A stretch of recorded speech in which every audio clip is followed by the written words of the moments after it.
제발 한 입만 먹게 해주세요. 지금 밀라노 선수촌이 발칵 뒤집혔습니다. 노로바이러스로 식당이 마비되고 선수들은 차가운 빵과 샌드위치로 끼니를 때우는 최악의 상황입니다. 그런데 유독 한국 선수단 숙소 앞에서만 경악할 만한 진풍경이 벌어지고 있습니다. 독일 수영 선수는 샌드위치 2개를 들고 와서 제발 한국 도시락 하나만 바꿔달라며 애걸했고, 미국 육상 선수는 한 끼에 30유로를 주겠다며 돈까지 내밀었습니다. 급기야 한국을 무시하던 조직위 리스크 총괄 책임자마저 새벽 5시 한국 급식센터의 압도적인 시스템을 보고 완전히 생각이 바뀌고 말았는데요. 도대체 한국 도시락에 무엇이 들어있길래 세계가 이토록 경악한 걸까요? 그 충격적인 비밀을 지금 바로 공개합니다. 구독과 좋아요를 눌러주시고 감동의 대한민국이라고 댓글을 남겨주세요. 저는 에단 로엘입니다. 국제대회 급식 리스크를 진단하는 사람이죠. 그리고 오늘 밀라노 선수촌에서 가장 이상한 장면을 목격했습니다. 아침 7시 선수촌 중앙식당 앞이었어요. 평소 같으면 각국 선수들로 북적여야 할 시간인데 텅 비어 있었습니다. 노로바이러스 소문이 퍼진 뒤로 이용률이 급락한 거였죠. 선수들은 패닉 상태였어요. 먹어야 하는데 믿을 수가 없는 거예요. 각국 코치들이 긴급 회의를 열었고 일부 팀은 외부 케이터링을 알아보기 시작했습니다. 그런데 이상했어요. 한국 선수단만 식당 이용률이 처음부터 제로였던 겁니다. 단 한 명도 중앙식당을 이용하지 않았어요. 대신 매일 아침 6시, 정오 12시, 저녁 6시 정확히 3번 외부에서 도시락이 배달됐죠. 저는 그 모습을 보며 속으로 비웃었습니다. 이런 위기일수록 더 무너질 텐데 아시아식 감성 운영이 버티겠어요? 제 편견엔 이유가 있었습니다. 12년 전 일이었어요. 아시아에서 열린 한 국제대회 현장에서 저는 급식 시스템이 완전히 붕괴되는 걸 목격했죠. 예산 부족이 원인이었어요. 운영진은 괜찮다는 말만 반복했지만 결과는 참사였습니다. 선수들 컨디션이 무너졌고 경기력이 떨어졌어요. 그때부터 제 머릿속엔 공식이 하나 박혔습니다. 아시아식 운영은 감성은 있어도 시스템은 약하다고요. 그래서 지금 한국을 보며 확신했어요. 저건 오래 못 간다고요. 반드시 사고가 날 거라고요. 그런데 이틀째 되던 날, 제 눈앞에서 믿기 힘든 광경이 펼쳐졌습니다.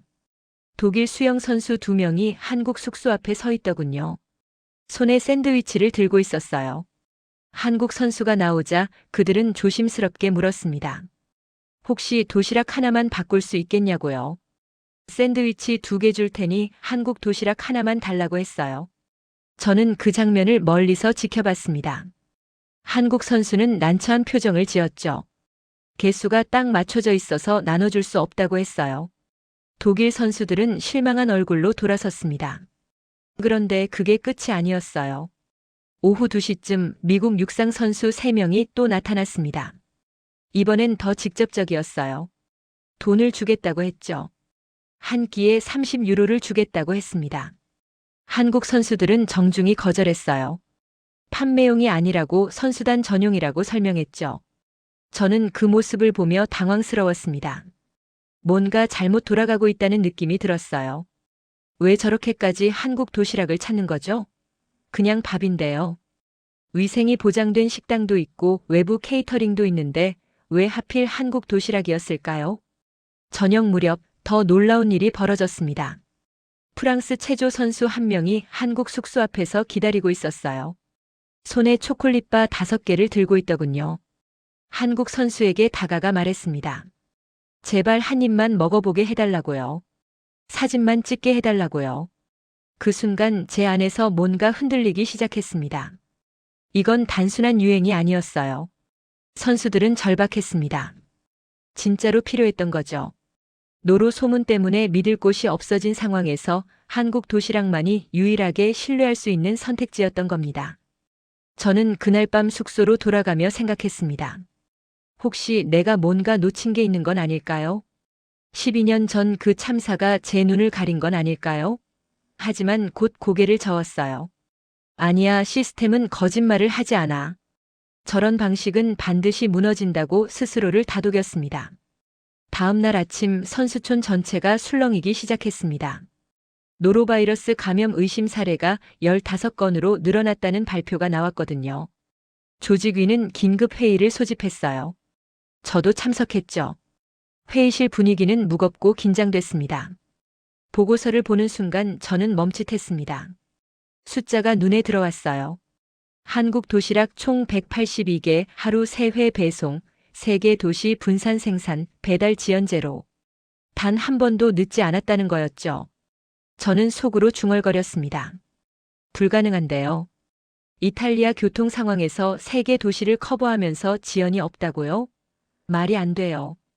회의가 끝나갈 무렵 한국 선수단 앞 풍경이 화면에 떴습니다. 외국 선수들이 줄을 서서 기다리는 모습이었어요. 누군가 웃으며 말했습니다. 저게 뭐예요? 구걸하는 거예요? 회의실에 웃음이 번졌죠. 하지만 저는 웃을 수가 없었습니다. 그 줄이 의미하는 게 뭔지 알 것 같았거든요. 신뢰였어요. 노로 대란 속에서 유일하게 믿을 수 있는 음식, 그게 한국 도시락이었던 겁니다. 제 안에서 무언가가 흔들렸습니다. 하지만 저는 아직 인정하고 싶지 않았어요. 조직위 회의실은 긴장감으로 가득했습니다. 노로바이러스 확산세가 심상치 않았거든요. 감염 의심 사례가 23건으로 늘었고 일부 선수들은 경기력 저하를 호소하기 시작했어요. 식당 이용률은 30% 아래로 떨어졌습니다. 선수들이 먹는 걸 두려워하기 시작한 거죠. 저는 테이블 앞에 앉아 데이터를 들여다봤습니다. 숫자는 명확했어요. 중앙식당 신뢰도 급락, 외부 케이터링 수요 폭증, 하지만 공급 부족. 그런데 한 줄이 유독 눈에 띄었습니다. 한국 선수단 감염 사례 제로, 식사 만족도 100%, 외부 의존도 제로. 제 옆에 앉은 비앙카 카르미니가 코웃음을 쳤습니다. 비앙카는 이탈리아 유명 셰프 출신이었어요. 조직위 급식 브랜딩 책임자였죠. 그녀는 보고서를 보며 말했습니다. 한국은 쇼를 하는 거예요.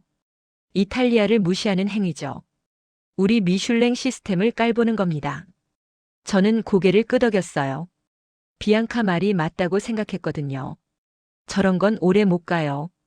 반드시 사고가 난다고 속으로 확신했습니다. 12년 전 그 참사가 다시 머릿속에 떠올랐어요. 시스템 없이 감성만으로 버티려는 시도는 언제나 무너진다고요. 회의 중간 케이토 나가사와가 끼어들었습니다. 케이토는 일본계 스폰서 대행사 임원이었어요. 그는 차분한 목소리로 말했죠. 이 이슈는 돈이 말합니다. 여론을 정리할 필요가 있어요. 그의 눈빛엔 뭔가 계산적인 게 보였습니다. 저는 그 순간 알아챘어요. 케이토가 뭔가를 꾸미고 있다는 걸요. 하지만 제가 할 일은 아니었습니다. 저는 리스크 관리자였고 제 역할은 숫자와 시스템을 보는 거였으니까요. 회의가 끝나고 저는 선수촌을 걸었습니다. 오후 4시였어요. 햇살이 따가웠죠. 중앙광장을 지나는데 또다시 한국 숙소 앞에 사람들이 모여 있더군요. 이번엔 더 많았어요. 10명쯤 됐을까요? 각국 선수들이었습니다. 저는 가까이 다가가 지켜봤어요. 한국 선수 한 명이 나와서 정중히 설명하고 있었습니다. 죄송하지만 나눠드릴 수 없어요. 개수가 정확히 맞춰져 있거든요. 선수들은 아쉬운 표정으로 돌아섰죠. 그런데 한 명이 물었습니다. 그럼 어디서 주문할 수 있어요? 전화번호라도 알려주실 수 있나요? 한국 선수가 난처하게 웃으며 대답했어요. 이건 선수단 전용이라 외부 판매는 안 돼요. 급식센터에서 우리만을 위해 만드는 거거든요. 저는 그 말을 듣는 순간 뭔가 이상하다고 느꼈습니다. 급식센터요? 외부 케이터링이 아니라 자체 운영이라고요? 선수단 규모가 그리 크지도 않은데. 자체 급식센터를 돌린다고요? 그건 비효율의 극치 아닌가요? 저녁 무렵 더 충격적인 장면을 목격했습니다. 스웨덴 선수 2명이 한국 도시락 사진을 찍고 있었어요. 한국 선수가 먹다 남은 용기였습니다. 그들은 사진을 찍으며 서로 이야기했죠. 이게 진짜 선수 음식이야. 우리가 먹는 건 그냥 배만 채우는 거지. 저는 그 말이 귀에 박혔습니다. 진짜 선수 음식이라고요. 그럼 우리가 제공하는 건 가짜라는 얘긴가요?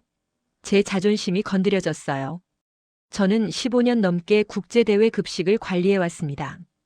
미슐랭 시스템을 도입하고 위생 기준을 강화하고 영양 밸런스를 맞춰왔죠.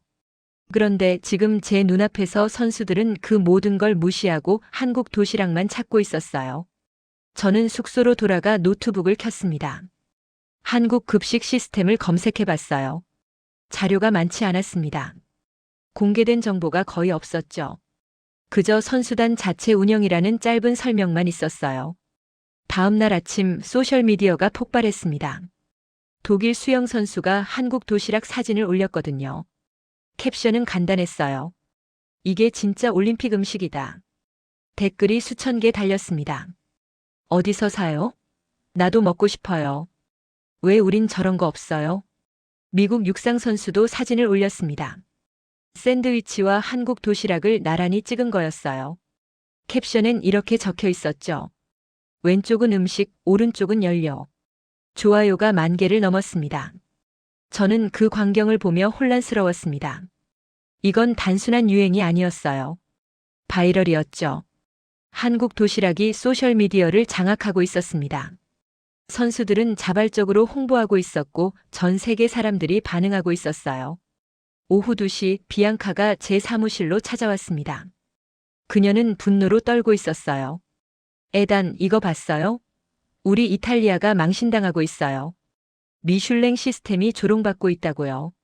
뭔가 조치를 취해야 해요. 저는 침착하게 대답했습니다. 비앙카, 진정하세요. 일시적인 현상일 뿐이에요. 곧 잠잠해질 겁니다. 하지만 속으로는 확신이 서지 않았어요. 이게 정말 일시적일까요? 아니면 뭔가 근본적인 차이가 있는 걸까요? 비앙카는 고개를 저었습니다. 아니에요. 이건 우리 자존심의 문제예요. 한국이 우리를 깔보고 있어요. 우리가 만든 시스템을 무시하는 거라고요.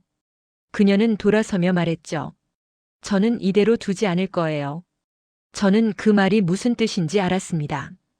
비앙카가 뭔가를 꾸미려 한다는 걸요. 하지만 제가 막을 수는 없었어요.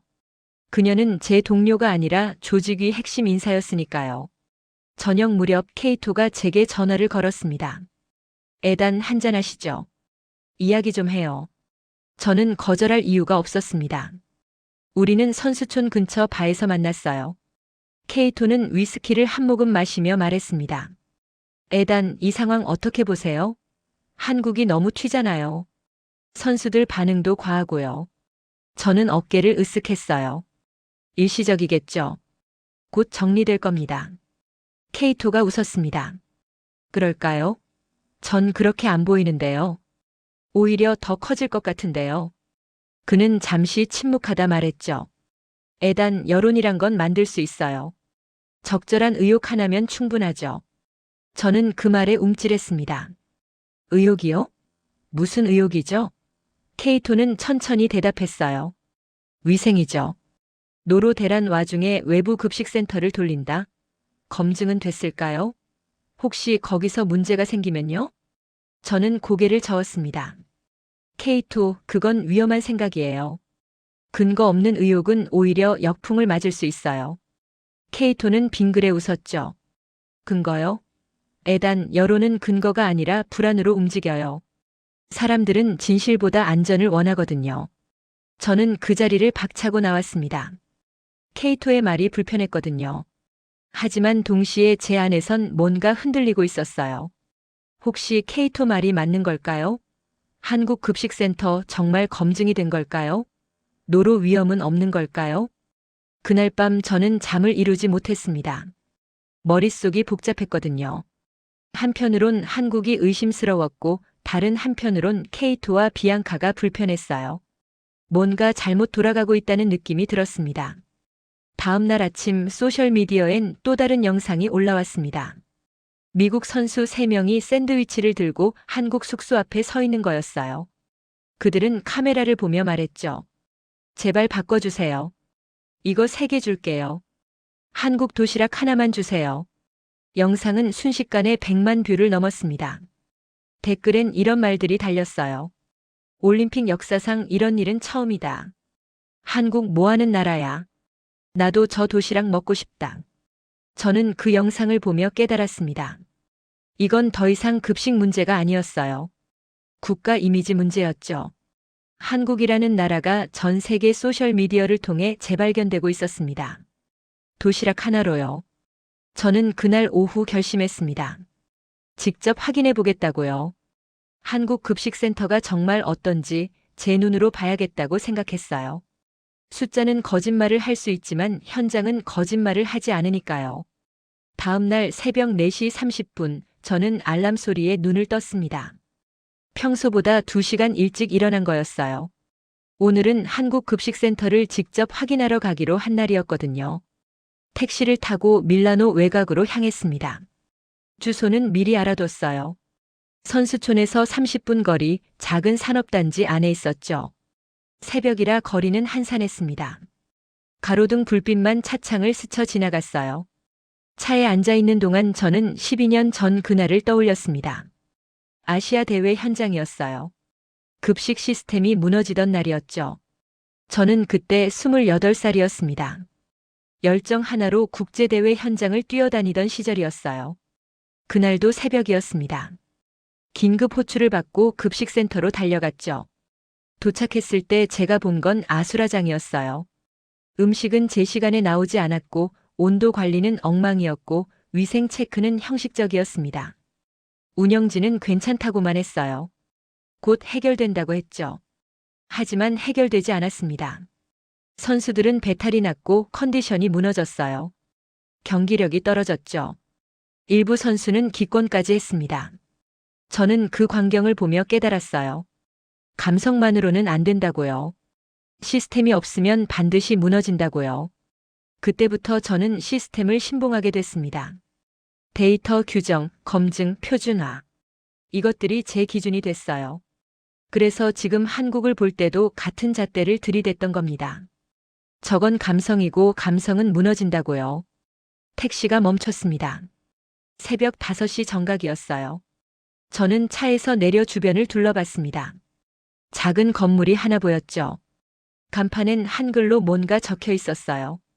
읽을 순 없었지만 이곳이 맞다는 건 알았습니다. 건물 입구엔 불이 환하게 켜져 있었어요. 새벽인데 이미 사람들이 움직이고 있었죠. 저는 천천히 다가갔습니다. 유리문 너머로 안이 보였어요. 그 순간 제 발걸음이 멈췄습니다. 제가 본 건 군대였습니다. 아니, 군대보다 더 정확한 움직임이었어요. 흰옷을 입은 사람들이 일사불란하게 움직이고 있었죠. 각자 정해진 위치에서 정해진 동작을 정해진 시간에 수행하고 있었습니다. 저는 문을 열고 들어갔습니다. 누구도 저를 막지 않았어요. 오히려 고개를 끄덕이며 인사했죠. 저는 조용히 한쪽 구석에 서서 지켜봤습니다. 첫 번째로 눈에 들어온 건 온도였어요. 벽에 디지털 온도계가 여러 개 걸려 있었습니다. 냉장 구역 섭씨 3도, 조리 구역 18도, 포장 구역 15도. 모든 구역이 정확히 관리되고 있었어요. 10분마다 한 번씩 누군가 온도를 체크하고 기록했습니다. 두 번째는 동선이었어요. 사람들이 겹치지 않았습니다. 각자 자기 구역 안에서만 움직였죠. 재료가 들어오는 입구, 조리하는 공간, 포장하는 라인, 출고되는 출구. 모두 일방향이었어요. 역류가 없었습니다. 세 번째는 계량이었습니다. 모든 재료가 정확히 측정됐어요. 쌀 150g, 닭가슴살 120g, 브로콜리 80g. 저울 위에 올려지고 확인되고 기록됐습니다. 한 그램의 오차도 용납하지 않는 것처럼 보였어요. 저는 그 광경을 보며 놀라움을 금할 수 없었습니다. 이건 감성이 아니었어요. 기술이었죠. 운영 기술이었습니다. 제가 15년간 국제대회에서 본 어떤 급식 시스템보다 정교했어요. 한 사람이 제게 다가왔습니다. 여성이었어요. 37쯤 돼 보였죠. 그녀는 정중히 인사했습니다. 안녕하세요. 저는 박서린입니다. 한국 선수단 급식 운영 총괄을 맡고 있어요. 저는 자기소개를 했습니다. 에단 로엘입니다. 조직위 위생 급식 리스크 총괄이고요. 오늘 이렇게 방문한 건 시스템을 확인하고 싶어서입니다. 박서린은 고개를 끄덕였어요. 네, 얼마든지 보세요. 그녀는 저를 안내했습니다. 먼저 재료 검수 구역으로 갔어요. 새벽 4시에 재료가 도착한다고 했죠. 공급업체 3곳에서 분산 조달한다고 했습니다. 하나가 문제 생기면 나머지 2곳에서 커버하는 시스템이었어요. 모든 재료엔 라벨이 붙어 있었습니다. 입고 시간, 유통기한, 온도, 이력이 기록돼 있었어요. 박서리는 하나하나 설명했죠. 우리는 이력 추적이 안 되는 재료는 쓰지 않아요. 문제가 생기면 즉시 추적할 수 있어야 하거든요. 다음은 조리 구역이었습니다. 여기서 저는 충격을 받았어요. 도시락마다 이름표가 있었거든요. 선수 이름이 적혀 있었습니다. 김철수, 이영희, 박민준. 한글 이름들이었죠. 박서린이 설명했습니다. 우리는 선수별 맞춤 도시락을 만들어요. 알레르기가 있는 선수는 해당 재료를 빼고요. 오늘 경기가 있는 선수는 소화가 빠른 메뉴로, 내일 경기인 선수는 회복식으로 구성해요. 저는 믿을 수가 없었습니다. 182개 도시락을 전부 다르게 만든다고요? 박서린은 담담하게 대답했어요.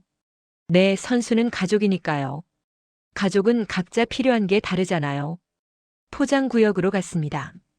여기서도 놀라움은 계속됐어요.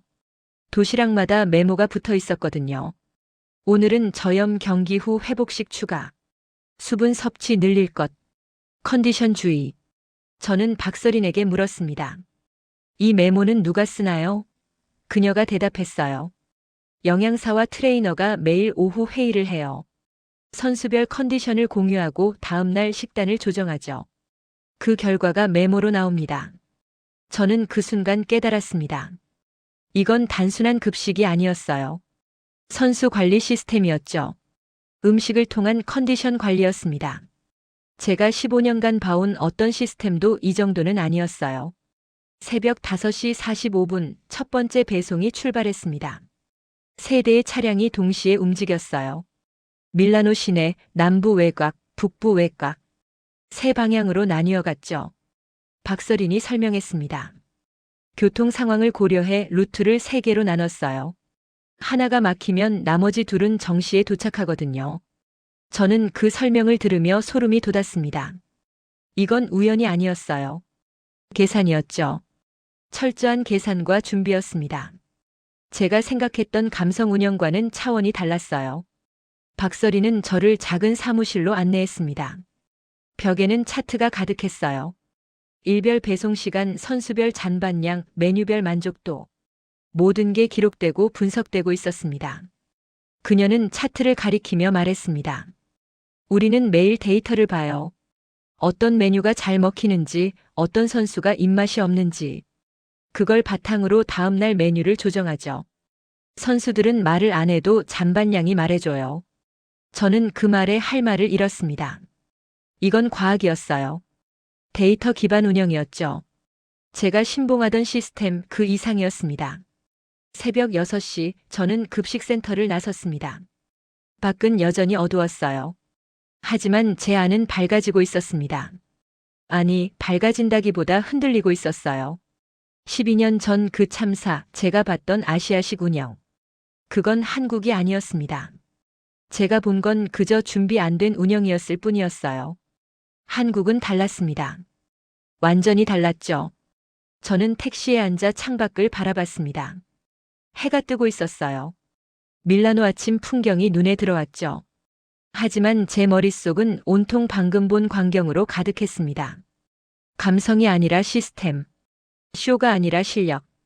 제가 틀렸습니다. 완전히 틀렸어요. 한국은 제가 생각했던 것과 정반대였습니다. 택시가 선수촌에 도착했을 때 저는 다른 사람이 돼 있었습니다. 확신이 무너진 사람, 편견이 깨진 사람, 그리고 진실을 본 사람이었죠. 새벽 급식센터를 다녀온 그날 오후 저는 사무실에 앉아 멍하니 창밖을 바라봤습니다. 머릿속이 복잡했거든요. 방금 본 광경이 계속 떠올랐어요. 그 정확한 움직임, 그 철저한 시스템. 제가 15년간 믿어왔던 모든 게 흔들리고 있었습니다. 오후 2시쯤 휴대폰이 울렸어요. 소셜미디어 알림이었죠. 독일 수영 대표팀 공식 계정이 사진을 올렸더군요. 선수 5명이 한국 도시락을 들고 환하게 웃고 있는 모습이었어요. 캡션엔 이렇게 적혀 있었습니다. 이게 진짜 선수 음식입니다. 감사합니다, 코리아. 댓글이 폭주하고 있었어요. 30분 만에 1000개가 넘었죠. 사람들은 물었습니다. 어떻게 구하나요? 우리도 먹을 수 있어요? 한국 도시락 배달 앱 있어요? 저는 스크롤을 내리며 한숨을 쉬었습니다. 이건 단순한 바이럴이 아니었어요. 현상이었죠. 한국 도시락이 밀라노 올림픽의 아이콘이 되어가고 있었습니다. 오후 3시 미국 육상팀도 영상을 올렸어요. 이번엔 더 강렬했습니다. 선수 3명이 샌드위치를 들고 카메라 앞에 섰죠. 한 명이 말했어요. 이게 우리가 먹는 거예요. 그리곤 샌드위치를 바닥에 내려놨습니다. 다른 선수가 한국 도시락을 들고 나타났어요. 그는 뚜껑을 열며 말했죠. 그리고 이게 한국 선수들이 먹는 거예요. 카메라가 클로즈업 했습니다. 도시락 안엔 색색의 반찬들이 정갈하게 담겨 있었어요. 세 번째 선수가 말했습니다. 차이가 보이시나요? 우린 배를 채우고 그들은 이기기 위해 먹어요. 영상은 10분 만에 10만 뷰를 넘었습니다. 저는 그 영상을 보며 가슴이 답답해졌어요. 맞는 말이었거든요. 제가 새벽에 본 건 바로 그거였습니다. 이기기 위한 음식. 배를 채우는 게 아니라 컨디션을 만드는 음식이었죠.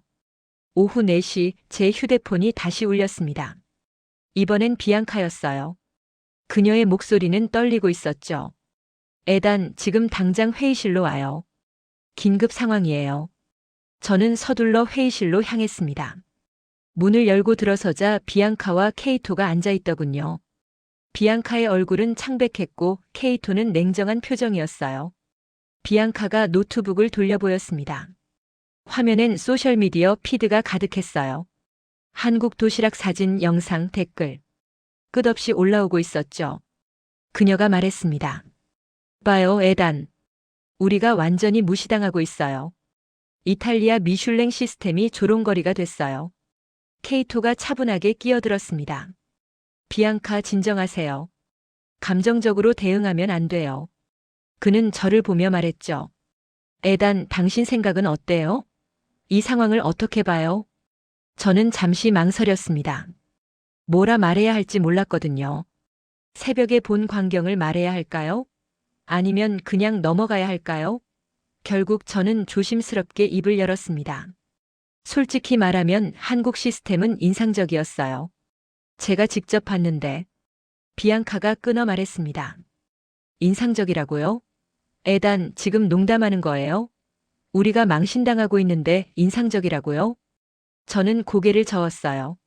아니에요, 비앙카. 저는 사실을 말하는 거예요. 오늘 새벽 제가 한국급식센터를 다녀왔어요. 거기서 본 건 케이토가 눈을 가늘게 떴습니다. 급식센터를 갔다고요? 혼자서요? 저는 고개를 끄덕였죠. 네, 직접 확인하고 싶었어요.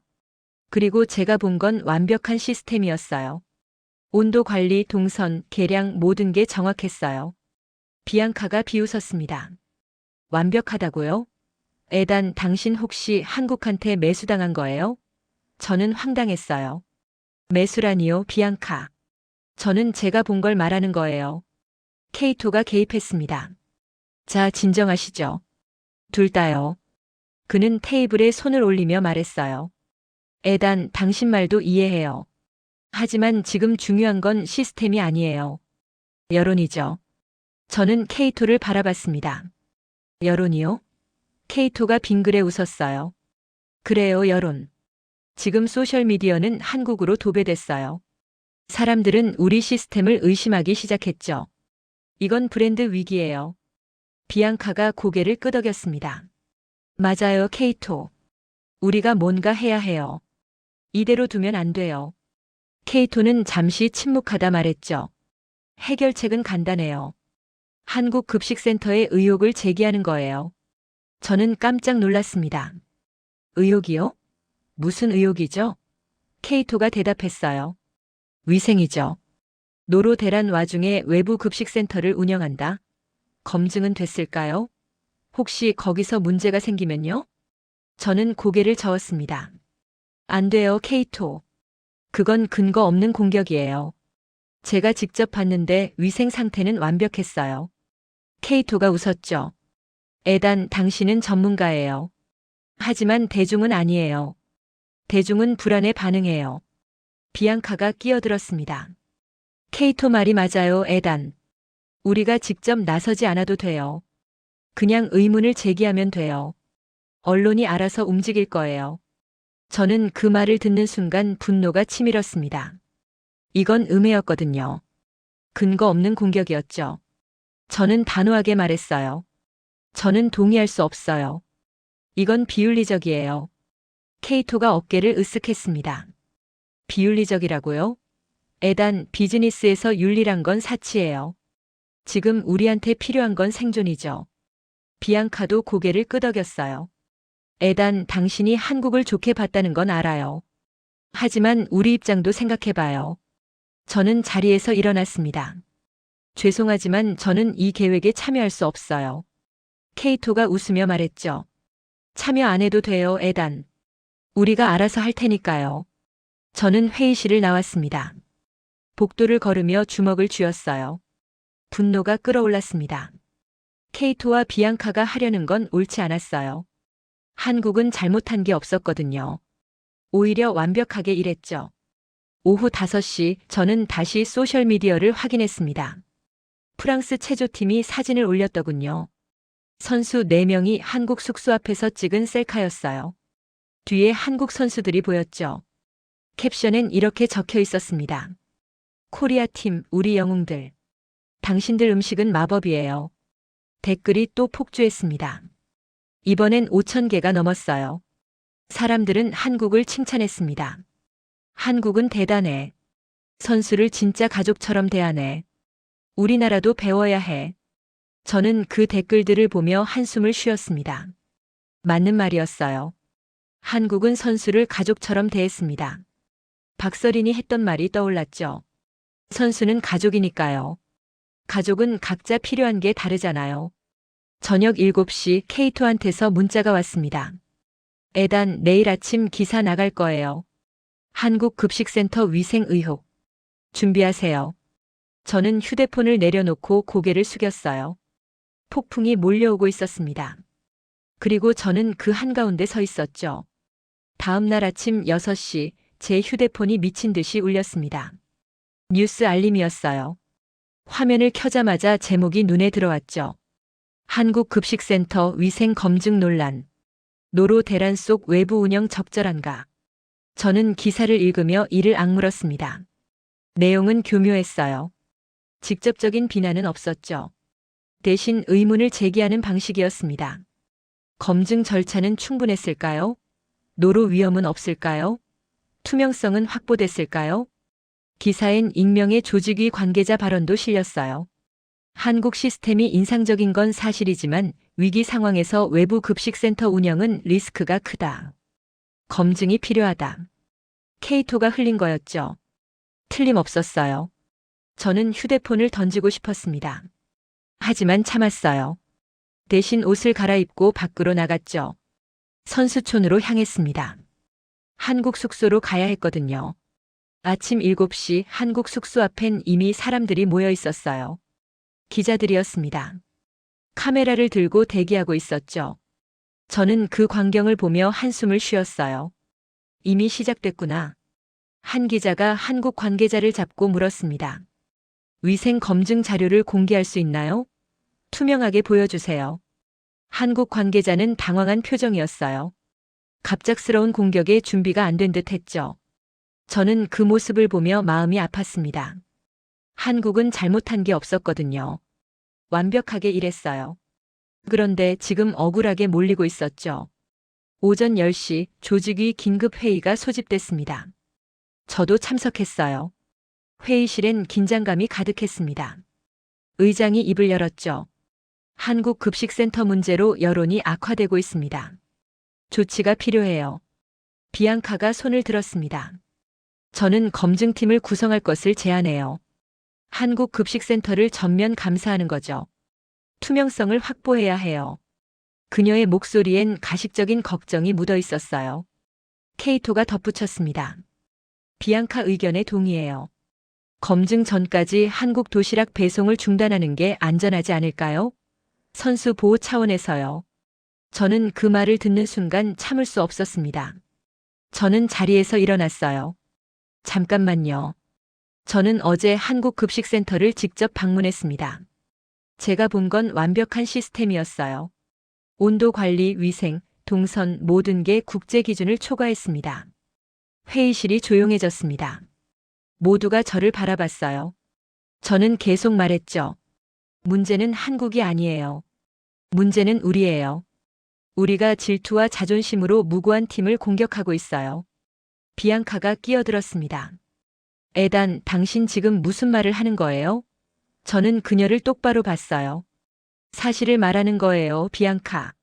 한국은 우리보다 낫습니다. 인정하기 싫겠지만 사실이에요. 케이토가 웃었습니다. 에단, 감정적이 되지 마세요. 우리는 객관적으로 판단해야 해요.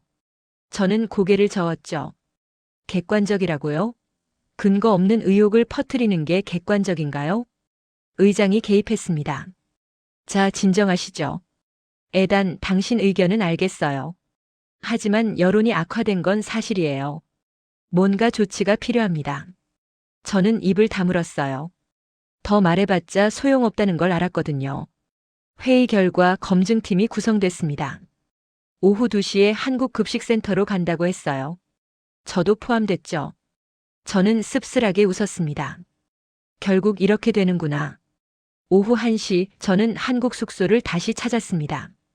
박서린을 만나야 했거든요. 그녀는 작은 사무실에 앉아 있었어요. 표정은 평온했지만 눈빛엔 피로가 서려 있었습니다. 저는 조심스럽게 말을 꺼냈어요. 박서린 씨, 오늘 기사 봤어요. 죄송합니다. 제가 막지 못했네요. 박서린은 고개를 저었어요. 괜찮아요. 예상했던 일이에요. 저는 놀랐습니다. 예상했다고요? 박서린이 작게 웃었어요.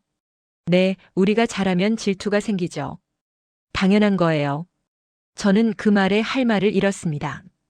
이 사람은 지금 공격받고 있는데 오히려 담담하더군요. 박서린이 말을 이었습니다. 에단 씨, 걱정 마세요. 우리는 준비돼 있어요. 모든 기록이 있고 모든 절차가 문서화돼 있어요. 투명하게 보여드릴게요. 저는 그녀의 눈을 봤어요. 흔들림이 없었습니다. 오후 2시 검증팀이 급식센터에 도착했습니다. 총 5명이었어요. 비앙카, 케이토, 그리고 외부 위생 전문가 2명. 저도 함께였죠. 박서린이 우리를 맞이했습니다. 어서 오세요. 마음껏 보세요. 모든 구역을 공개하겠습니다. 그녀는 태블릿을 꺼내 보여줬어요. 화면엔 온도 기록, 재료 이력, 조리 로그가 빼곡했습니다. 비앙카가 따지듯 물었습니다. 이 자료들 조작 가능하잖아요? 박서린은 담담하게 대답했어요. 네, 그래서 외부 서버에 실시간 백업됩니다. 조작하면 이력이 남아요. 확인해 보세요. 우리는 급식센터를 샅샅이 뒤졌습니다. 냉장고 온도, 조리도구 청결도, 재료 유통기한. 모든 걸 체크했어요. 박서린은 하나하나 설명했죠. 여기가 재료 입고 구역이고요. 여기서 온도를 체크해요. 이 로그를 보시면 10분마다 기록된 게 보일 거예요. 1시간이 지났습니다. 외부 전문가 한 명이 고개를 끄덕였어요. 인상적이네요. 제가 본 급식 시스템 중 최고 수준입니다. 다른 전문가도 동의했죠. 위생 상태 완벽합니다. 문제될 게 없어요. 비앙카의 얼굴이 굳어졌습니다. 케이토는 무표정했어요. 저는 속으로 안도했습니다. 한국은 결백했어요. 아니, 결백을 넘어 완벽했죠. 오후 4시 검증이 끝났습니다. 박서린이 우리에게 차를 내왔어요. 수고하셨어요. 결과가 궁금하시면 언제든 연락 주세요. 그녀의 태도는 끝까지 정중했습니다. 우리가 나오는 길에 케이토가 중얼거렸습니다. 생각보다 철저하네요. 비앙카는 아무 말도 하지 않았어요. 저는 그들을 보며 씁쓸했습니다. 이제 어쩔 거죠? 무고한 사람을 공격했는데요. 저녁 6시 저는 보고서를 작성했습니다. 검증 결과 한국급식센터는 모든 기준을 충족함. 위생 상태 우수. 문제 없음. 짧고 명확하게 썼어요. 하지만 제 마음은 무거웠습니다. 이 보고서가 나가면 케이토와 비앙카는 어떻게 반응할까요? 그들이 또 다른 음해를 꾸미진 않을까요? 한국은 계속 이렇게 싸워야 하나요? 밤 9시 박서린한테서 문자가 왔습니다. 에단 씨, 오늘 수고하셨어요. 덕분에 진실이 밝혀질 것 같네요. 감사합니다. 저는 그 문자를 보며 눈시울이 붉어졌습니다. 제가 뭘 했다고요? 저는 그저 사실을 말했을 뿐이에요. 오히려 한국이 더 대단했습니다. 공격받으면서도 흔들리지 않고 담담하게 진실을 보여줬죠. 저는 창밖을 바라봤습니다. 밀라노 밤하늘이 보였어요. 별이 빛나고 있었죠. 저는 속으로 다짐했습니다. 내일 회의에서 진실을 말하겠다고요. 한국이 옳다고 우리가 틀렸다고 말하겠다고요. 더 이상 침묵하지 않겠습니다. 다음 날 아침 8시, 저는 평소보다 일찍 사무실에 도착했습니다. 오늘은 중요한 날이었거든요. 검증 결과를 발표하는 회의가 있었어요. 저는 준비를 철저히 했습니다. 데이터를 정리하고 사진을 캡처하고 증거를 모았죠. 아침 9시 회의실 문을 열고 들어섰습니다. 이미 여러 사람이 앉아 있었어요. 비앙카, 케이토, 조직위 간부들. 모두가 저를 바라봤죠. 저는 심호흡을 하고 자리에 앉았습니다. 의장이 회의를 시작했어요. 에단, 검증 결과를 발표해 주시죠. 저는 고개를 끄덕이고 일어섰습니다. 노트북을 열고 화면을 공유했어요. 저는 천천히 말하기 시작했습니다. 어제 한국급식센터를 전면 검증했습니다. 결과부터 말씀드리면 한국 시스템은 모든 국제 기준을 충족했고 오히려 초과 달성했습니다. 위생 상태는 우수했고 문제는 전혀 없었습니다. 화면에 사진들을 띄웠어요. 온도 기록표, 재료 이력 추적 시스템, 조리 로그. 하나하나 설명했죠. 여기 보시면 10분마다 온도가 기록됩니다. 모든 재료는 이력 추적이 가능해요. 조리 과정은 분 단위로 문서화돼 있습니다. 외부 전문가 2분도 같은 의견이셨어요. 저는 전문가들의 코멘트를 읽었습니다. 제가 본 급식 시스템 중 최고 수준. 위생 관리 완벽함. 배울 점이 많음. 회의실이 조용해졌습니다. 저는 계속 말했어요. 솔직히 말씀드리면 한국 시스템은 우리보다 앞서 있습니다. 그들은 선수 개개인을 위한 맞춤 급식을 제공해요. 알레르기, 경기 일정, 컨디션을 모두 고려합니다. 비앙카가 끼어들었습니다. 에단, 그건 과장 아닌가요? 개인 맞춤이라니 비용이 얼마나 들겠어요? 저는 고개를 저었죠. 과장이 아니에요, 비앙카. 제가 직접 봤어요. 도시락마다 선수 이름과 메모가 붙어 있었습니다. 화면에 사진을 하나 더 띄웠어요. 도시락에 붙은 메모였습니다. 오늘은 저염 경기 후 회복식 추가. 수분 섭취 늘릴 것. 저는 설명했죠. 이게 개인 맞춤의 증거예요. 선수별로 다른 메뉴를 제공합니다. 케이토가 물었습니다. 그럼 비용은요? 그렇게 하면 엄청난 예산이 들 텐데요. 저는 대답했어요. 비용보다 중요한 게 있습니다. 선수 컨디션이죠. 한국은 선수를 투자 대상이 아니라 가족으로 봐요. 제 말에 회의실이 또 조용해졌습니다. 저는 잠시 멈췄다가 말을 이어갔어요. 저는 어제 박서린 씨와 이야기를 나눴습니다. 그녀에게 물었죠. 왜 이렇게까지 하냐고요? 저는 박서린의 말을 떠올렸습니다. 그 담담하면서도 확고한 목소리가 귓가에 맴돌았어요. 저는 회의실 사람들을 바라보며 말했죠. 박서린 씨는 이렇게 대답했어요. 맛있는 음식이 목표가 아니다. 선수가 이기게 하는 음식이 목표다. 저는 잠시 멈췄습니다. 그 말의 무게가 제 가슴을 짓눌렀거든요. 저는 목소리를 가다듬고 계속했어요. 그녀는 말했습니다. 선수는 가족이다. 가족은 편한 밥이 아니라 살아나는 밥을 먹어야 한다고요. 회의실이 숨죽였습니다. 저는 화면을 하나 더 넘겼어요. 선수별 잔반량 데이터가 나타났죠. 저는 설명했습니다. 한국은 매일 잔반량을 체크해요. 선수가 말을 안 해도 잔반량이 말해주거든요. 그걸 바탕으로 다음날 메뉴를 조정합니다. 이건 과학이에요. 데이터 기반 운영이죠. 감성이 아니라 시스템입니다. 제가 15년간 국제대회를 다니며 본 어떤 것보다 정교했어요. 한 간부가 손을 들었습니다. 에단, 그럼 우리는 뭘 잘못한 건가요? 저는 깊게 숨을 쉬었어요. 이제 진짜 말해야 할 시간이었습니다. 저는 천천히 입을 열었습니다. 우리가 잘못한 건 자존심을 앞세웠다는 거예요. 한국이 우리보다 잘한다는 걸 인정하기 싫었죠. 그래서 근거 없는 의혹을 퍼뜨렸어요. 비앙카가 발끈했습니다. 에단, 지금 무슨 말을 하는 거예요? 저는 그녀를 똑바로 봤어요. 사실을 말하는 거예요, 비앙카. 어제 기사 당신과 케이토가 흘린 거 알아요. 케이토가 끼어들었습니다. 에단, 조심하세요. 증거도 없이 함부로 말하면 안 돼요. 저는 고개를 저었죠. 증거요? 어제 회의에서 당신들이 한 말 녹음돼 있어요. 회의실이 술렁였습니다. 케이토의 얼굴이 굳어졌어요. 비앙카는 창백해졌죠.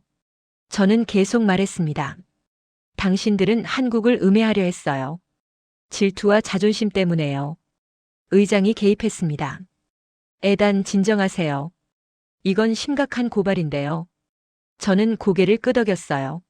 네, 알아요. 그래서 증거를 준비했습니다. 저는 녹음 파일을 재생했습니다. 케이토의 목소리가 회의실에 울려 퍼졌어요. 해결책은 간단해요. 한국급식센터에 의혹을 제기하는 거예요. 여론은 근거가 아니라 불안으로 움직여요. 회의실이 조용해졌습니다. 모두가 케이토를 바라봤어요. 케이토는 아무 말도 하지 못했죠. 비앙카도 고개를 숙였습니다. 저는 마지막으로 말했습니다. 한국은 잘못한 게 없어요. 오히려 완벽하게 일했죠. 우리가 배워야 해요. 자존심을 버리고 겸손하게 배워야 합니다. 회의가 끝난 후 저는 혼자 복도를 걸었습니다. 가슴이 두근거렸어요. 제가 방금 뭘 한 거죠? 동료들을 고발했어요. 하지만 후회는 없었습니다. 옳은 일이었으니까요. 오후 2시 박서린한테서 연락이 왔습니다. 에단 씨, 회의 결과 들었어요. 감사합니다. 진실을 말해주셔서요. 저는 답장을 보냈어요. 당연한 일을 했을 뿐이에요. 오히려 제가 미안해요. 더 일찍 막지 못해서요. 박서린이 답했습니다. 괜찮아요. 덕분에 우리 시스템이 인정받았어요. 그게 중요해요. 저는 그 문자를 보며 미소를 지었습니다. 오후 4시 저는 다시 한국급식센터를 찾았습니다. 박서린을 만나고 싶었거든요. 그녀는 조리구역에서 선수들 도시락을 체크하고 있었어요. 저는 조심스럽게 다가갔습니다. 박서린 씨, 질문 하나만 해도 될까요? 박서린이 고개를 들었어요. 네, 얼마든지요. 저는 물었습니다. 왜 이렇게까지 하세요? 이건 단순한 급식이 아니잖아요. 박서린은 잠시 생각하다 대답했습니다. 에단 씨, 선수들이 경기장에 나갈 때 뭘 의지할까요? 실력도 중요하지만 몸이 받쳐줘야 해요. 그 몸을 만드는 게 음식이에요. 그녀는 도시락을 하나 들어 보였어요. 이건 그냥 밥이 아니에요.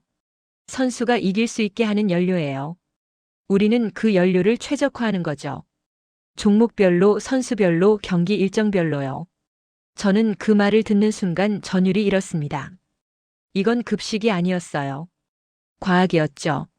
선수 컨디션을 위한 정밀 과학이었습니다. 박서린이 말을 이었어요. 에단 씨, 우리는 크지 않아요. 예산도 적고 인력도 부족해요. 하지만 할 수 있는 건 해요. 선수들이 최고의 컨디션으로 경기하게 만드는 거죠. 저는 그녀의 눈을 봤습니다. 흔들림 없는 확신이 보였어요. 이 사람은 진심이었습니다. 선수를 위한 진심이었죠. 저는 물었습니다. 힘들지 않으세요? 매일 새벽 5시에 시작하고 밤늦게까지 일하잖아요. 박서린이 웃었어요. 힘들죠. 하지만 선수들이 메달 따는 순간 보면 다 잊어버려요. 우리 음식을 먹고 이겼다는 게 자랑스러우니까요. 저는 그 말에 할 말을 잃었습니다. 이 사람들은 보상을 바라지 않았어요. 명예를 원하지도 않았죠. 그저 선수들이 이기길 바랐습니다. 그게 전부였어요. 저는 급식센터를 나서며 깨달았습니다. 한국이 특별한 이유를요. 그들은 시스템만 갖춘 게 아니었어요. 마음을 담았습니다. 선수를 향한 진심을 음식에 담았죠. 저녁 6시 저는 숙소로 돌아와 창밖을 바라봤습니다. 밀라노 석양이 아름다웠어요. 하지만 제 머릿속은 온통 오늘 본 광경으로 가득했습니다. 저는 노트에 적었습니다. 오늘 배운 것. 시스템은 중요하다. 하지만 시스템만으론 부족하다. 진심이 있어야 한다. 선수를 향한 진심. 그게 한국의 비밀이다. 다음 날 아침 밀라노 올림픽은 또 다른 소용돌이에 휩싸였습니다. 이번엔 한국이 아니라 조직위였어요. 어제 제가 회의에서 공개한 녹음 파일이 언론에 유출됐거든요. 누군가 흘린 거였죠. 아침 8시 뉴스 헤드라인이 터졌습니다. 조직위 간부 한국 급식음의 기도. 질투가 만든 스캔들. 기사엔 케이토와 비앙카의 대화 내용이 고스란히 실렸어요. 저는 그 기사를 보며 복잡한 심정이었습니다. 제가 원한 건 진실 공개였지 이런 스캔들이 아니었거든요. 하지만 이미 벌어진 일이었어요. 되돌릴 수 없었죠. 오전 10시 비상회의가 소집됐습니다. 조직위 전체가 모였어요. 의장의 표정은 굳어 있었죠. 그는 단도직입적으로 말했습니다. 케이토 비앙카 사임하시오. 즉시요. 케이토는 아무 말도 하지 않았습니다. 그저 고개를 숙였어요. 비앙카는 눈물을 흘렸죠. 하지만 변명은 하지 않았습니다. 그들은 회의실을 나갔어요. 의장이 저를 바라봤습니다. 에단, 당신이 한국급식센터 재검증 보고서를 공식 발표하시오. 언론 브리핑도 당신이 하세요. 저는 고개를 끄덕였어요. 알겠습니다. 오후 2시 언론 브리핑이 시작됐습니다. 수십 명의 기자가 모였어요. 카메라 플래시가 터졌죠. 저는 단상에 섰습니다. 심장이 두근거렸어요. 저는 천천히 말하기 시작했습니다. 한국급식센터 검증 결과를 발표하겠습니다. 결론부터 말씀드리면 한국 시스템은 모든 국제 기준을 충족했고 오히려 초과 달성했습니다. 화면에 자료를 띄웠어요. 온도 기록, 위생 상태, 조리 과정. 하나하나 설명했습니다. 한국은 10분마다 온도를 체크하고 모든 재료는 이력 추적이 가능하며 조리 과정은 분 단위로 문서화돼 있습니다.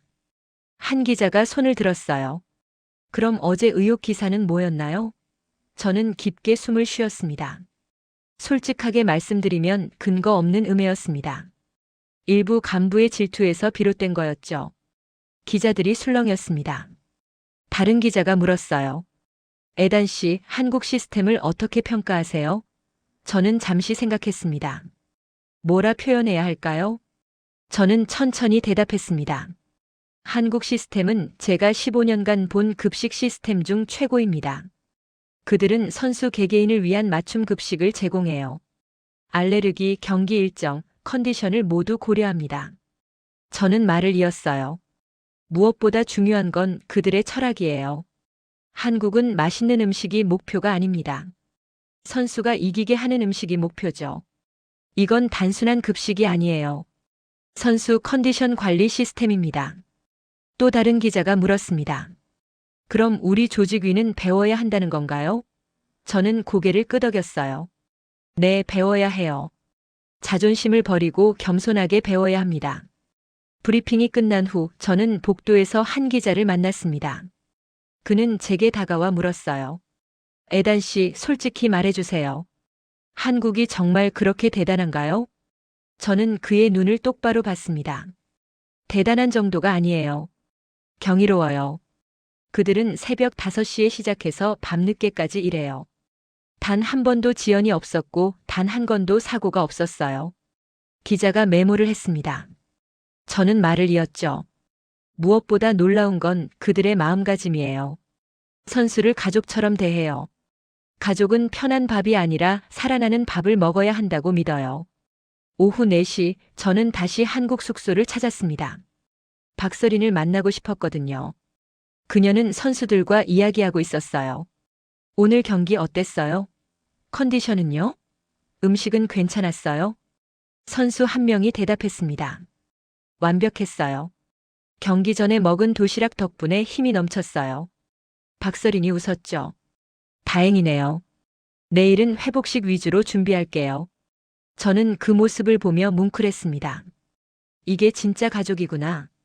선수와 스태프가 가족처럼 소통하고 케어하고 응원하는 모습이었어요. 박서린이 저를 발견하고 다가왔습니다. 에단 씨 오셨어요? 브리핑 봤어요. 감사해요. 저는 고개를 저었어요. 제가 뭘요? 당연한 일을 했을 뿐이에요. 박서린이 말했습니다. 에단 씨 덕분에 우리 시스템이 인정받았어요. 선수들도 자랑스러워해요. 저는 웃었죠. 자랑스러워할 만해요. 세계 최고니까요. 그때 한 선수가 다가와 말했습니다. 박서린 씨, 오늘 도시락 진짜 맛있었어요. 특히 그 반찬 뭐였어요? 박서린이 대답했어요. 아, 닭가슴살 스테이크요? 당신 오늘 경기 있어서 단백질 늘렸어요. 선수가 놀랐습니다. 그것까지 신경 쓰셨어요? 박서린이 웃었죠. 당연하죠. 당신 경기는 우리 경기예요. 이기게 해드려야죠. 저는 그 대화를 듣는 순간 깨달았습니다. 이게 한국의 비밀이구나. 단순히 시스템만이 아니에요. 관계였습니다. 선수와 스태프 사이의 신뢰, 존중, 사랑이었어요. 저녁 6시 저는 급식센터를 다시 방문했습니다. 내일 도시락 준비가 한창이었어요. 사람들이 바쁘게 움직이고 있었죠. 저는 한쪽 구석에 서서 지켜봤습니다. 그들의 움직임은 여전히 정확했어요. 하지만 이제는 달리 보였습니다. 단순한 작업이 아니라 선수를 향한 마음이 보였어요. 한 스태프가 도시락에 메모를 붙이고 있었어요. 내일 파이팅. 당신은 할 수 있어요. 저는 그 메모를 보며 눈시울이 붉어졌습니다. 박서린이 제 옆에 섰습니다. 에단 씨, 우리 철학 아시죠? 저는 고개를 끄덕였어요. 네, 이기는 음식이죠. 박서린이 웃었습니다. 맞아요. 하지만 한 가지 더 있어요. 저는 그녀를 바라봤습니다. 뭔데요? 박서린이 대답했어요. 사랑이에요. 우리는 선수를 사랑해요. 가족을 사랑하듯이요. 그 사랑을 음식에 담아요. 저는 그 말에 할 말을 잃었습니다. 사랑이라니요. 저는 15년간 급식을 시스템으로만 봤어요. 효율, 위생, 비용. 하지만 한국은 달랐습니다. 그들은 사랑을 담았어요. 밤 9시 저는 숙소로 돌아왔습니다. 노트를 펼쳤어요. 오늘 배운 것을 적었습니다. 시스템은 기본이다. 하지만 사랑이 있어야 완성된다. 선수를 향한 사랑. 그게 한국의 진짜 비밀이다. 저는 창밖을 바라봤습니다. 밀라노 밤하늘에 별이 빛나고 있었어요. 저는 속으로 다짐했습니다. 내일 최종 보고서를 쓰겠다고요.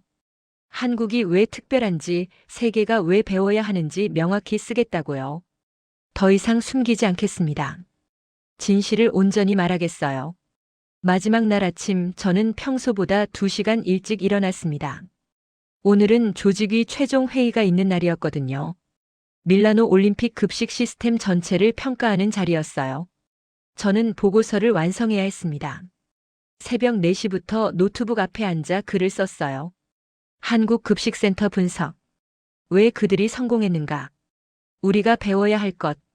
손가락이 키보드를 두드렸습니다.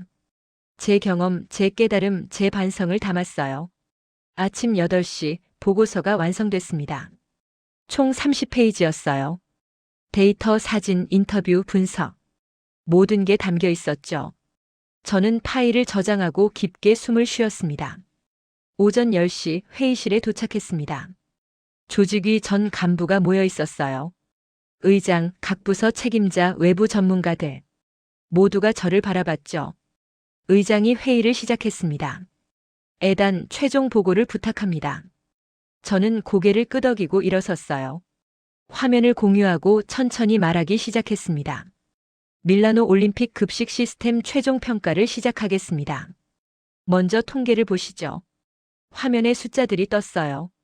중앙식당 노로 감염 의심 사례 43건, 이용률 최저 28%, 선수 만족도 56%. 그리고 한국 선수단. 감염 사례 제로, 배송 지연 제로, 선수 만족도 100%. 저는 잠시 멈췄다가 말했습니다. 숫자가 모든 걸 말해줍니다. 한 간부가 손을 들었어요. 에단, 한국이 성공한 이유가 뭔가요? 저는 화면을 넘겼습니다. 세 가지로 정리할 수 있어요. 첫째, 시스템. 저는 설명했습니다. 한국은 새벽 5시에 생산을 시작해요. 세계 도시로 분산 배송하고 교통 상황을 실시간 모니터링하죠. 온도는 10분마다 체크하고 모든 과정은 문서화돼요. 둘째, 맞춤화. 화면에 도시락 사진들이 떴어요. 한국은 선수 개개인을 위한 메뉴를 만들어요. 알레르기, 경기 일정, 컨디션을 모두 고려하죠. 이건 단순 급식이 아니라 컨디션 관리 시스템이에요. 셋째, 철학. 저는 목소리를 높였습니다. 한국의 목표는 맛있는 음식이 아니에요. 선수가 이기게 하는 음식이죠. 그들은 선수를 가족처럼 대해요. 가족은 편한 밥이 아니라 살아나는 밥을 먹어야 한다고 믿어요. 회의실이 조용해졌습니다. 저는 잠시 숨을 고르고 말을 이었어요. 솔직히 말씀드리면 저는 처음엔 한국을 무시했습니다. 12년 전 아시아 대회에서 겪은 참사 때문이었죠. 저는 제 과거를 꺼냈습니다. 그때 저는 시스템 없는 운영이 무너지는 걸 봤어요. 그래서 아시아식 운영은 감성만 있고 시스템은 약하다고 믿었죠. 하지만 제가 틀렸습니다. 화면에 한국급식센터 사진이 떴어요. 저는 말했습니다. 한국은 감성이 아니라 시스템이에요. 오히려 우리보다 앞서 있어요. 저는 12년간 편견에 갇혀 있었던 겁니다. 한 전문가가 물었습니다. 에단, 그럼 우리가 배워야 할 게 뭔가요? 저는 깊게 숨을 쉬었어요. 이제 핵심을 말해야 할 시간이었습니다. 저는 천천히 대답했습니다. 우리는 자존심을 팔았습니다. 미슐랭 시스템, 선진국 방식. 이것들이 최고라고 믿었죠. 하지만 한국은 책임을 실행했어요. 선수를 향한 책임을요. 저는 목소리에 힘을 실었습니다. 이건 음식의 문제가 아니에요. 국가 운영의 수준입니다. 한국은 작은 나라예요. 예산도 적고 인력도 부족해요. 하지만 할 수 있는 걸 완벽하게 해냈어요. 화면에 박서린의 말이 떴습니다. 선수는 가족이다. 가족은 살아나는 밥을 먹어야 한다. 저는 그 문장을 읽으며 말했죠. 이게 한국의 철학이에요. 이게 그들을 특별하게 만든 거예요. 저는 마지막 슬라이드를 띄웠습니다. 결론이었어요. 저는 또박또박 읽었습니다. 한국 급식 시스템은 밀라노 올림픽 최고의 성과다. 우리는 참고가 아니라 배워야 한다. 겸손하게, 진지하게. 회의실이 숨죽였습니다. 저는 화면을 끄고 사람들을 바라봤어요. 저는 마지막으로 말했습니다. 저는 선진국을 믿었습니다. 하지만 오늘 저는 진짜 실력을 봤어요. 크기가 아니라 마음의 크기로 세계를 움직이는 나라를요. 의장이 박수를 쳤습니다. 곧 회의실 전체가 박수로 가득 찼어요. 저는 고개를 숙였습니다. 감사합니다만 이 박수는 한국에게 가야 해요. 회의가 끝난 후 저는 박서린에게 전화를 걸었습니다. 그녀는 급식센터에 있었어요. 저는 말했죠. 박서린 씨, 오늘 최종 보고가 끝났어요. 한국이 최고라고 공식 인정받았어요. 박서린이 웃었습니다. 감사해요, 에단 씨. 하지만 우린 인정받으려고 한 게 아니에요. 선수들이 이기게 하려고 한 거예요.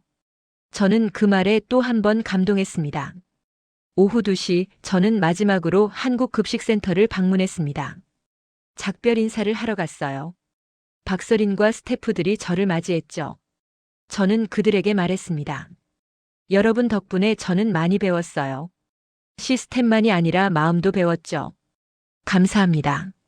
박서린이 대답했어요. 저희야말로 감사해요. 에단 씨가 진실을 말해주셔서요. 저는 급식센터를 둘러봤습니다. 여전히 바쁘게 움직이는 사람들, 정확히 관리되는 온도, 정성스럽게 담기는 도시락. 모든 게 완벽했어요.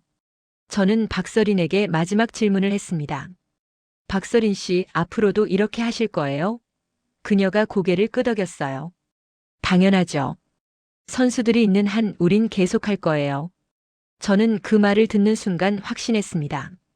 한국은 계속 성공할 거라고요. 왜냐하면 그들은 흔들리지 않는 철학이 있으니까요. 저녁 6시 저는 선수촌 중앙광장에 앉아 있었습니다. 해가 지고 있었어요. 밀라노의 마지막 노을이 아름다웠죠. 저는 휴대폰을 꺼내 메모를 적었습니다. 밀라노에서 배운 것. 크기가 중요한 게 아니다. 예산이 많은 게 중요한 게 아니다. 진심이 중요하다. 선수를 향한 진심. 책임을 다하는 마음. 그게 세계를 움직인다. 저는 하늘을 올려다봤습니다. 별이 하나둘 떠오르고 있었어요. 저는 속으로 고백했습니다. 나는 선진국을 믿었지만 오늘 나는 진짜 실력을 봤다. 한국이라는 나라의 실력을요. 밤 9시 저는 숙소로 돌아왔습니다. 창밖을 바라보며 마지막 문장을 적었어요. 한국은 시스템과 마음의 크기로 세계를 움직였다. 이 교훈을 나는 평생 잊지 않을 것이다. 저는 노트를 덮고 눈을 감았습니다. 밀라노 올림픽은 끝나가고 있었어요. 하지만 제 안에선 새로운 시작이 열리고 있었습니다. 편견을 버리고 진실을 본 사람의 시작이었죠. 한국 감사합니다. 당신들이 저를 바꿨어요. 감동특별시의 이야기는 여러분의 구독과 좋아요, 작은 관심으로 이루어집니다. 감동 시민들의 이야기는 내일도 찾아오겠습니다. 감사합니다.